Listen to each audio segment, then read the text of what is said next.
बिस्मिल्लाहिर्रहमानिर्रहीम। अस्सलाम वालेकुम नाज़रीन, आप यूट्यूब चैनल देख रहे हैं, मैं इमरान ख़ान। नाज़रीन, मैंने सबसे पहले मैं बात करता हूँ, मैंने एक वीडियो देखी अभी, क्योंकि हम लोग यहाँ स्पेन में थे और यहाँ एक प्रोग्राम चल रहा था। मुझे कुछ नौजवानों ने दावत दी, उन्होंने कहा जी कि यहाँ एक प्रोग्राम है, आप उसमें शिरकत करें सोशल मीडिया के हवाले से। तो मैं आजकल काम ही सोशल मीडिया पर करता हूँ। जो पाकिस्तान का रेगुलर मीडिया है वो तो मुझे अपने प्रोग्राम में भी नहीं ले पाते, NOC नहीं दिया हुआ पाकिस्तान के इदारों ने, तो क्या लेंगे। तो सोशल मीडिया पे ही काम कर रहा हूँ आजकल। शहीद अरशद शरीफ भी अपनी शहादत से पहले सिर्फ सोशल मीडिया पे ही काम कर रहे थे। साबिर शाकिर भाई हो जाए, मुईद भाई हो जाए, ये सारे लोग सोशल मीडिया पे काम कर रहे हैं। वजाद सईद हैं, वो भी सोशल मीडिया पे काम कर रहे हैं। और बहुत सारे हमारे दोस्त हैं, वो बेचारे अब मजबूर हैं। पाकिस्तान में सिद्दीक जान साहब हैं, तारिक मतीन साहब हैं, तो हम सारे अब सोशल मीडिया के ऊपर ही अपनी जर्नलिज्म करते हैं। अल्लाह रब्बुल इज़्ज़त ने हमारे लिए एक रास्ता खोला हुआ है, तो उम्मीद है कि जल्दी हमारे लिए जो रवायती मीडिया है, पाकिस्तान के हालात बदलेंगे, उसका रास्ता खुलेगा, हम जाएंगे, दोबारा नौकरियां ढूंढेंगे और हालात बेहतर हो जाएंगे। लेकिन जब तक नहीं है तब तक तो हम ये करेंगे। तो सोशल मीडिया की एक कॉन्फ्रेंस थी और उसमें हमें बुलाया गया था। बहुत बड़ी तादाद में लोग वहाँ पे आए। जितने लोग आए उनका बहुत शुक्रिया, उन्होंने सब्र के साथ हमारी बात सुनी। और मैंने देखा कि इमरान खान साहब के कॉज के साथ या उनके नज़रिए के साथ लोग जुड़े हुए हैं। भाई, लोग एक कदम भी पीछे हटने के लिए तैयार नहीं है। मैं यहाँ पे यूरोप में हूँ गुज़िश्ता 10 दिन से। मैं जहाँ पे गया हूँ ना, लोग एक ही बात पूछते हैं कि इमरान खान बाहर कब आएगा। लोग एक ही बात पूछते हैं कि इमरान खान बाहर कब आएगा। और उन्होंने उम्मीद सिर्फ इमरान खान से लगाई हुई है। ये लगभग 1 करोड़ से ज़्यादा ओवरसीज़ पाकिस्तानी है जो पूरी दुनिया में है। ये इतनी बड़ी तादाद है कि एक मुल्क बनता है इतने लोगों का। और ये 1 करोड़ से ज़ायद पाकिस्तानी पूरी ताकत से इमरान खान के साथ खड़े हैं। ये आटे में नमक के बराबर बहुत थोड़े से लोग हैं जो किसी और पॉलिटिकल पार्टी के हो सकते हैं। ये सबके मिला के 5% भी नहीं होंगे। पाकिस्तान में इमरान खान की जितनी मकबूलियत है, ओवरसीज़ पाकिस्तानियों में उससे बहुत ज़्यादा मकबूलियत है। और लोग इमरान खान को अपने मसीहा के तौर पर देख रहे हैं कि वो पाकिस्तान को इस गर्दाब से निकाल सकता है। वैसे भी आप देखें तो पाकिस्तान के जितने भी मसाइल हैं उनमें 90% जो इस वक्त सूरत हाल है, अगर इमरान खान के मामला या जो पॉलिटिकल इस्तेकाम पाकिस्तान में आ जाए, वो मामला ठीक हो जाए, तो मामला बेहतरी की तरफ चल पड़ेगा। लेकिन नहीं, एस्टेब्लिशमेंट ने भी और तजर्बे करने तो कर ले। मैं वीडियो देख रहा था शाहजेब खानज़ादा साहब की, मैं उनके साथ बाजी में हम इकट्ठे काम भी करते रहे हैं। जब मैं जबरी तौर पे गुमशुदगी से वापस आया तो उन्होंने मेरे साथ बात भी की और बहुत सारे सहाफ़ियों ने बात की। अहमद मीर साहब ने भी की थी, दीगर ऐसे सहाफ़ी जो मेरे दोस्त हैं और जो दोस्त नहीं हैं उन्होंने भी बात की, जिन्हें मैं जानता हूँ उन्होंने भी। तो मुझे ना ये वीडियो देख के बुरा लगा। ये किसी के साथ भी हो सकता है। यानी मैं अगर जा रहा हूँ अपनी फैमिली के साथ और कोई मेरी फैमिली की मौजूदगी में, एक झूठी खबर चलाई भी थी बरतानिया में कुछ सहाफ़ियों ने, मुझे बल्कि वकला ने कहा कि इनके ऊपर केस कर दो। मैंने कहा नहीं, दफ़ा करें, कोई बात नहीं। तो वो मुझे झूठी खबर की इतनी तकलीफ़ हुई थी। तो अगर मैं अपनी फैमिली के साथ जा रहा हूँ किसी जगह, कोई मेरे साथ ऐसे करेगा, मुझे बुरा लगेगा, ये दिल को तकलीफ़ होगी। लेकिन देखें, ये नफ़रत पाकिस्तान की एस्टेब्लिशमेंट ने फैला दी। ये पाकिस्तान की एस्टेब्लिशमेंट का किया धरा। चादर और चार दीवारी का तकद्दुस पामाल कर दिया। औरतों को कभी सड़कों के ऊपर घसीटते हैं, कभी ख़वातीन को गिरफ्तार कर लेते हैं, कभी जो है वो इद्दत जैसे घटिया और बेहुदा केसेस बना देते हैं। अब ये जिस किस्म का इन्होंने गंद मारा पाकिस्तान की एस्टेब्लिशमेंट ने, ये वो फैलाई हुई नफ़रत है। एक दिन हम सारे इस नफ़रत की आग में जलें, इससे बेहतर है इस आग को बुझाया जाए। और ये काम जो एस्टेब्लिशमेंट गंद मार रही है पाकिस्तान में या जो नफ़रत फैला रही है, ये उसको रुकना पड़ेगा, उसको पीछे हटना पड़ेगा। आज सारे इमरान खान पे भू उठा के इल्ज़ाम लगा देते हैं। ये ज़रा आप स्टेटमेंट तो देखें ना ज़रा, ये ख्वाजा आसिफ साहब का, कि सियासत में बदतमीज़ी और गालम गलोच की रवायत इमरान खान और यूथियों ने डाली है। अब ये यूथिया जो लफ्ज़ है ना, ये मैंने पहली दफ़ा बोला है, क्योंकि ख्वाजा आसिफ जैसे वज़ीर दिफा ने इसको ट्वीट किया है। ये गाली से निकला हुआ है। एक पॉलिटिकल पार्टी के वर्कर को आप गाली के नाम से आप बुला रहे हैं, कितनी बुरी बात है। और मुस्तकबिल में हमारा मुआशरा इसकी भारी कीमत अदा करेगा। और बैरून मुल्क साबिक पाकिस्तानियों ने बाहर जाकर भी तहजीब नाम की कोई चीज़ नहीं सीखी जो अपने घरों से सीख कर गए थे। आपको ख्वाजा साहब पता ही नहीं है कि बाहर दुनिया के अंदर लोगों को कितनी आज़ादी है। लोग वहाँ अपने आर्मी चीफ से सवाल कर सकते हैं सड़क पे चलते हुए। लोग अपने वज़रा को अकाउंटेबल कर देते हैं 5 मिनट के अंदर। यहाँ सारा निज़ाम जो है जवाबदेह है। पाकिस्तान के अंदर तो आपके प्रोटोकॉल ही ख़त्म नहीं होते। आम आदमी की एक्सेस आपके दफ्तर तक हो ही नहीं सकती। आपके चपड़ासियों के दफ्तर तक नहीं हो सकती। तो अब ये इस किस्म की बड़ी नफ़रत वाली बातें इसमें लिखी हैं और जी पीड़नी कर दिया किसी जगह पे, किसी जगह कुछ लिख दिया, किसी जगह गाली वाला लफ्ज़ बोल दिया। ख्वाजा आसिफ ने बड़ा गंद मारा अपने इस ट्वीट के अंदर, बड़ी अजीब अजीब बातें की। अब मैं ज़रा दिखाता हूँ कि ये नफ़रत एक्चुअली फैलाई किसने। ये कहते हैं ना इमरान खान ने नफ़रत की सियासत पाकिस्तान में फैलाई है। तो सबसे पहले शुरू करते हैं, आपको दिखाते हैं जुल्फ़िकार अली भुट्टो की आवाज़ क्या कहती थी और जुल्फ़िकार अली भुट्टो के अल्फाज में आपको सुनाता हूँ कि उनके अल्फाज किस तरह के थे। उस वक्त तो इमरान खान सियासत में नहीं था। ये सुने आप। ना मंजूर जहन्नम में जाए, सूअर के बच्चे जहन्नम में जाए। ना मंजूर जहन्नम में जाए, सूअर के बच्चे जहन्नम में जाए। मुझे बताएं कि ये गंदा लफ्ज़ पाकिस्तानी अवाम के लिए, पाकिस्तान के शहरियों के लिए क्या इमरान खान ने कभी बोला? क्या इमरान खान भूल कर भी इस तरह का कोई लफ्ज़ इस्तेमाल कर सकता है पाकिस्तानी शहरियों के लिए या एक तबके के लिए या लोगों के लिए? कितनी गलत ज़ुबान जुल्फ़िकार अली भुट्टो ने इस्तेमाल की। तो तब तो इमरान खान ने भुट्टो को सियासत नहीं सिखाई थी। अब ये देखें, असफंदयार वली, ये बाचा खान की औलाद हैं, एम एल वली खान साहब के बड़े हैं।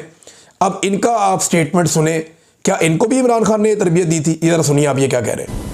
कुत्ते की वैसी भी उम्र कम होती है, अगर जब कुत्ता पागल है तब तो सब लोगों को निकलना पड़ता है। अब ये पीपल पार्टी कुतिया पागल हो गई है, इसके पीछे निकलना पड़ेगा। कोई तरीका नहीं आपके पास और पूरे कौम को निकलना पड़ेगा, पूरे कौम को निकलना पड़ेगा।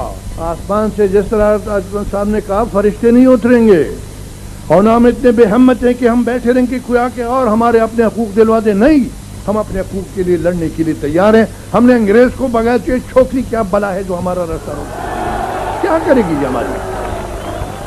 ये बेनज़ीर भुट्टो के बारे में है और ये बात कौन कर रहा है? असफंदयार वली। इनको इमरान खान ने सियासत सिखाई थी या इमरान खान साहब ने इनको ये वाली ज़ुबान सिखाई कि ऐसे बोलो? अब ये जो बहुत सक्के से वितरे बनते हैं, ज़रा नवाज शरीफ साहब इनकी भी आप सुन लें। मौसम के जंग साहब रहमतुल्लाह अलैह। और फिर मैं आपको ये भी बताना चाहता हूँ कि पिंडी के अंदर जिस जगह पे भुट्टो को फांसी दी गई थी और फांसी दी थी तारा मसीह ने, उस बाग में उसके लिए एक जगह मार्क की गई है। उस बाग पे करोड़ों रुपया खर्च किया जा रहा है, उसमें वो और भुट्टो की फांसी से उसको मंसूब किया गया है और उसको गालिबन भुट्टो पार्क रखा जाएगा। हम उसको मकाम इबरत का नाम देंगे। तो ये मकाम इबरत है, इससे सबक सीखो। मकाम इबरत। और ये मुकाबला करेंगे जो कहते हैं रात को थोड़ी सी मैं कभी कभी पी लेता हूं, उसकी औलाद हमारा मुकाबला करेगी। तो भी मालूम है कि 2 महीनों के बाद 3 महीनों के बाद पता नहीं उनको तनख्वाह मिलेगी या नहीं मिलेगी। ये आलम हो चुका है क्योंकि सारा पैसा तो खा गया जरदारी और जो आपका इस कौम का पैसा था, उस कौम के खून पसीने की कमाई थी, उसने सरे में माल खरीद लिया। ये कौम अपने जेवर बेच चुकी है, अपनी बचतें खत्म कर चुकी है, इन्होंने अपने घर गिरवी रख दिए, लेकिन आज रोटी को तरस रहे हैं। और वहां आसिफ जरदारी के घोड़े जो है एक लाख 40-40 लाख रुपए का घोड़ा आज वहां पे स्टबल में घूम रहा है। ये लुटेरा इंसान, ये लुटेरा पाकिस्तान की दौलत को लूट कर इसे सरे में माल खरीद लिया है। मेरा नाम भी नवाज शरीफ नहीं, उसने उसको निलाम करके उसकी तमाम दौलत। लो जी, ये शहबाज शरीफ ने भी कहा था कि जरदारी का पेट फाड़ के पैसे निकाल के अवाम के कदमों में निछावर कर देगा। जरदारी को लाड़काना और लाहौर की सड़कों पे भी शहबाज शरीफ ने घसीटना था। ये इनकी ज़ुबानें इमरान खान साहब की सियासत से पहले की हैं, उसके बाद की नहीं है। ख्वाजा आसिफ साहब जो ये ट्वीट कर रहे हैं, जरा उनकी ज़ुबान मुलाहिदा फरमा लीजिए कि औरतों को वो गार्बेज यानी गंद कह रहे हैं, औरतों को असेंबली के अंदर खड़े होकर। सुने जरा। अखलाक बाख्ता औरतों को जो है चेस्टडी के ऊपर जो है लेक्चर देने की जरूरत नहीं होती। पहले अपना दामन देखें, उसके बाद पाक दामनी के ऊपर हमें लेक्चर दें। बाकियात रह गई हैं उस शख्स की जिसने चीफ ऑफ स्टाफ को अपना बाप कहा था। ये बाकियात है, खंडरात है उनके। जनाब स्पीकर, ये खंडरात है उनके, ये उनका कूड़ा करकट बाकी रह गया हुआ है। ये लफ्ज कूड़ा करकट जो है वो मैं एक्सपंज करता हूं। गार्बेज रह गया हुआ है उनका यहाँ पे, which has to be cleaned। आज उसको अदालतों में पेश होने की जरूरत नहीं है। अपने वर्करों को कैद करवा के खुद चूहे की तरह चुपता फिरता है। जिस शख्स को औरतें डिफेंड करें उसकी जुर्रत और बहादुरी क्या होगी। जी, ये ख्वाजा आसिफ की ज़बान का एक हिस्सा आपने मुलाहिदा किया, वैसे बहुत सारे ऐसे और भी हैं, एक आपको और सुनाते हैं, ये देखें।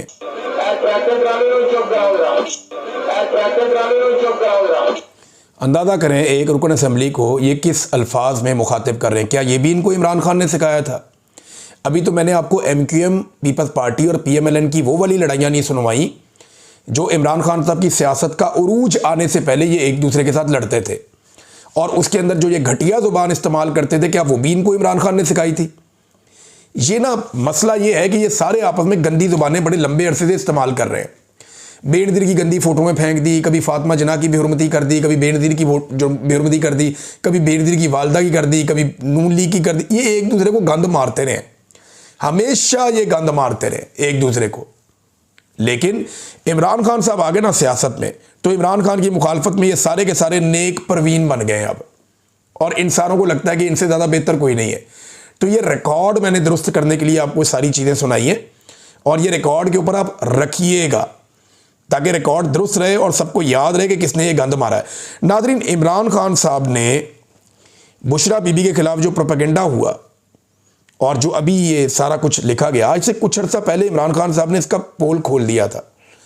ऐसा लगता है कि इमरान खान साहब को ना एडवांस में कुछ चीज़ों का आइडिया हो जाता है, और उन्होंने पहले ही बता दिया था कि ये बुशरा बीबी को क्यों अटैक करते हैं और वजह क्या है इसके पीछे।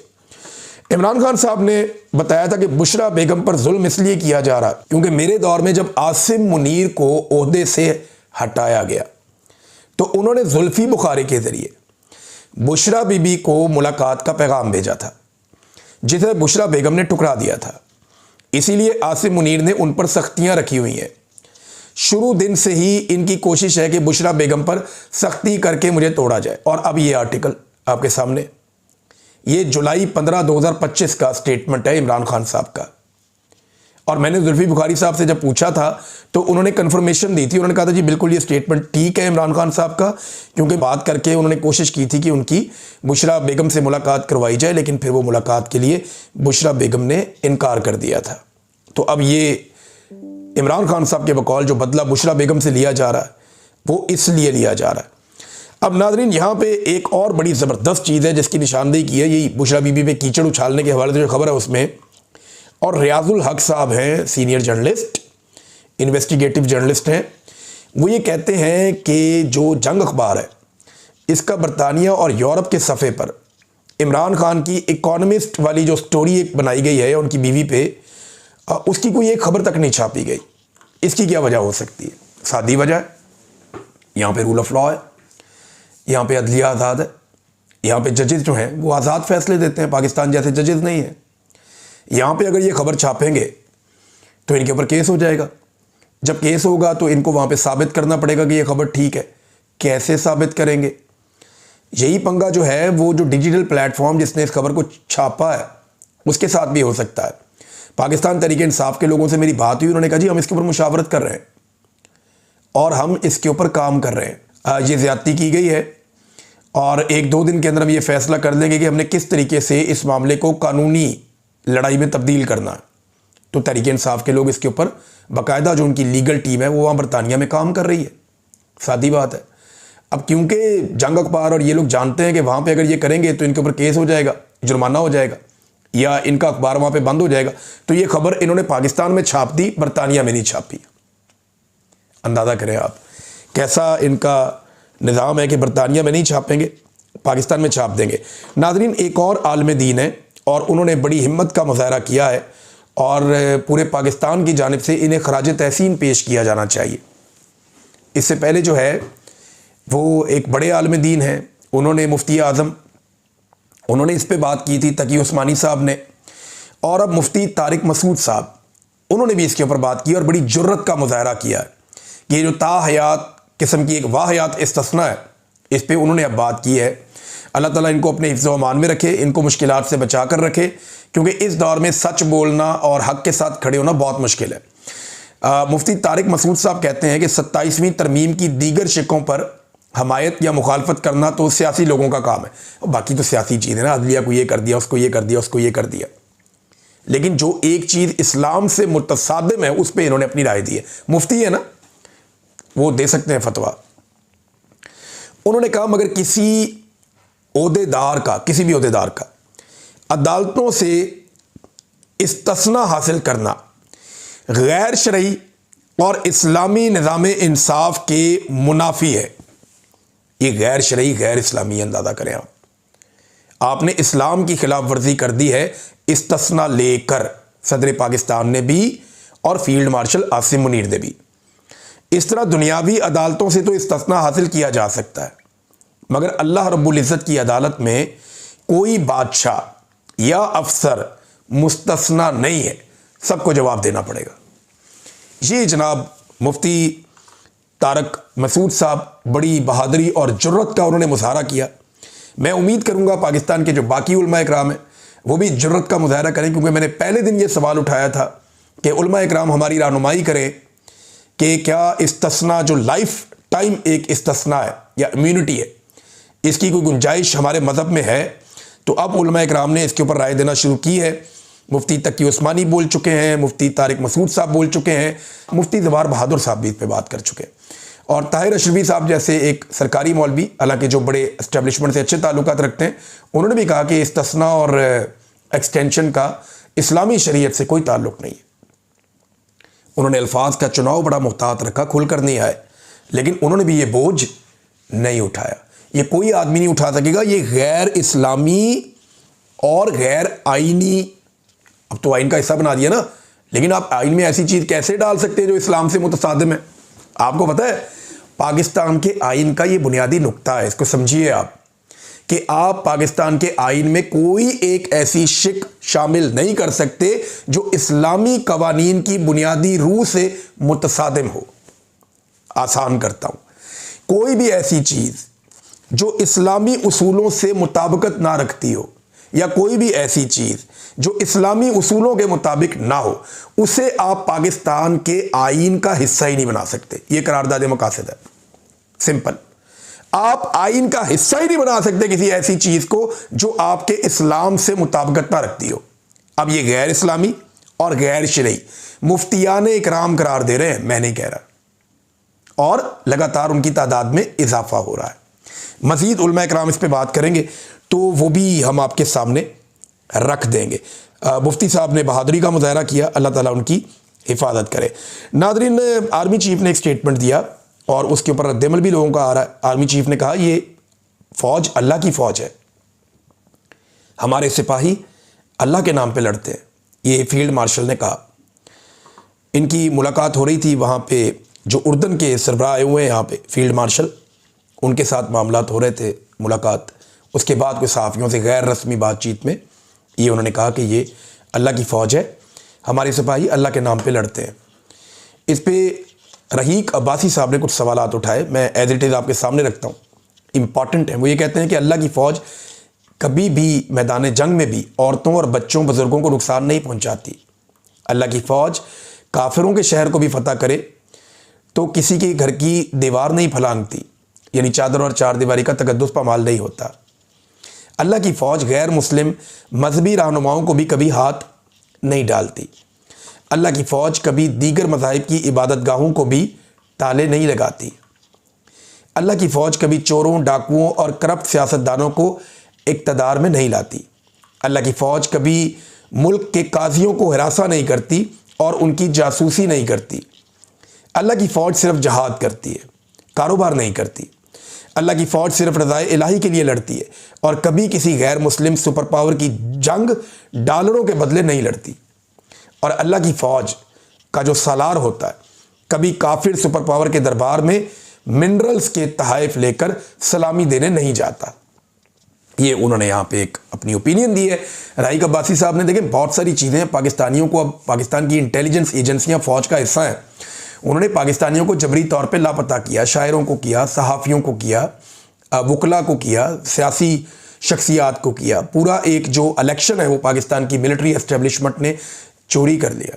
अल्लाह की फ़ौज तो ऐसा नहीं करती। जो यास्मीन राशिद साहिबा के साथ हो रहा है, जो सिविलियंस का मिलिट्री कोर्ट के अंदर ट्रायल हो गया, ये सारी चीज़ें होने के बाद अब आप स्टेटमेंट तो दे सकते हैं, इंडिया के हद तक लोग ये स्टेटमेंट पसंद करेंगे। पाकिस्तान के जो दुश्मन हैं उनके साथ जब फौज लड़ती है उस हद तक ये स्टेटमेंट पसंद किया जाएगा, लेकिन जब मिलिट्री एस्टेब्लिशमेंट की पॉलिसीज़ की तरफ लोग देखते हैं तो फिर बहुत सारे गिले और शिकवे आते हैं, जिनमें से कुछ मैंने अभी आपको बोलकर सुनाए भी है। नाज़रीन, सिंध के अंदर से एहतजाज का ऐलान हो गया और पहला बड़ा एहतजाज है उसका ऐलान किया गया सिंध के वकला की जानिब से। आमिर नवाज़ वड़ाइच, इन्होंने सख्त अल्टीमेटम दिया है और 27वीं तरमीम को मुस्तरद कर दिया है। सिंध भर में 1 हफ्ते की हड़ताल का ऐलान भी किया गया है और वकला ने यह भी कहा कि मंसूर अली शाह साहब और अतर बनल्ला के इस्तीफ़े वापस लिए जाएँ, यानी उनको बहाल किया जाए और एक फुल कोर्ट बुलाया जाए जिसमें सारे जजेस बैठे, ये दोनों जजेस भी साथ बैठे और उसके अंदर फिर ये 27वीं तरमीम का मामला रखा जाए और इसको वापस किया जाए। ये अदलिया के ऊपर एक हमला है। अब वकला ने जो है नॉर्मली 1 दिन की हड़ताल की 2 दिन की कॉल देते हैं। 1 हफ्ते की जो पूरी कॉल दी गई है, क्या ये कामयाब होगी और क्या ये इतने बड़े पैमाने पे जाएगी, ये हमें अभी जवाब मिल जाएगा। आज के दिन से ये मामला चलेगा। नाज़रीन, मरियम नवाज़ ने भी जजों पे चढ़ाई कर दी। उन्होंने कहा जी ये सियासी जज हैं। अब ये दोनों जज साहबान जो निकले हैं ना, इस्तीफ़ा दिया है, इन्हें आज ये सियासी जज कह रहे हैं, कल ये इन्हीं जजेस के बेनिफिशरी थे। इन्हीं जजेस ने आधी रात को अदालतें लगाई थी रिजीम चेंज ऑपरेशन के वक्त। इन्हीं जजेस ने नवाज शरीफ साहब का स्टाम्प पेपर के ऊपर पाकिस्तानी अदालतों की जुरिस्डिक्शन से 4 हफ्ते का कह के बाहर भेजा, फिर 8 हफ्ते और फिर मियाँ साहब 4 साल बाद वापस आए। इन जजों ने हर तरह की सहूलतकारी दी, इन जमातों को हर तरह से फैसिलिटेट किया और नतीजा क्या निकला कि आज यही जमातें उन्हें सियासी जज करार दे रही हैं। तो जज साहबान को भी ये सोचना चाहिए, जो आज भी इनकी वफादारी कर रहे हैं, कि जब भी कभी आप फंसेंगे ये आपके साथ यही करेंगे। इनका तरीका वारदात ही है। अब तक के लिए इतना ही। अपना ख्याल रखिएगा, अपने इस चैनल का भी। अल्लाह हाफ़िज़।